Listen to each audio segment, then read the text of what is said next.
In a lot of ways, today's workshop is a homecoming. In 2022, after a very long campaign, Herb Carnegie was finally inducted into the Hall of Fame. So what perfect venue to have a Future Aces Symposium, but here at the Hockey Hall of Fame. Herb had the dream to play in the NHL. It didn't happen to him, but his dream still came true in a different way. And I think one of the messages that has come through is that, you may have a big dream, but it may not come true exactly the way you think it's going to come true. Because eventually he did make it to the Hall of Fame. He's here amongst all of the hockey greats. He's a peer. And so it's teaching, I hope, students to dream big.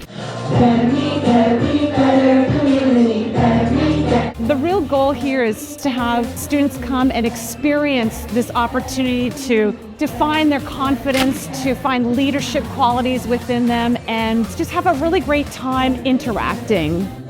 It took me a long time to really find myself. For the longest time, I was a little lost.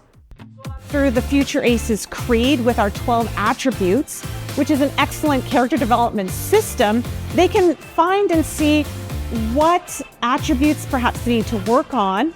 And if they continue to do that, it doesn't matter what their circumstances are, whether they're in a tough home situation, a low socioeconomic status, whether they're dealing with pretty intense issues at school. That doesn't have to have an impact on themselves becoming the best people that they can be.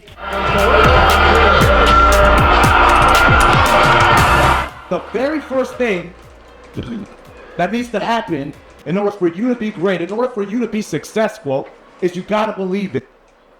You've got to believe it.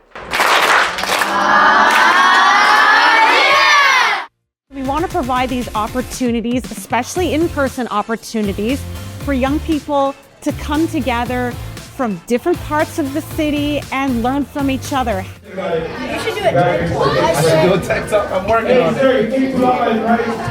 it. In your school, when you demonstrate these leadership qualities, there's all kinds of possibilities.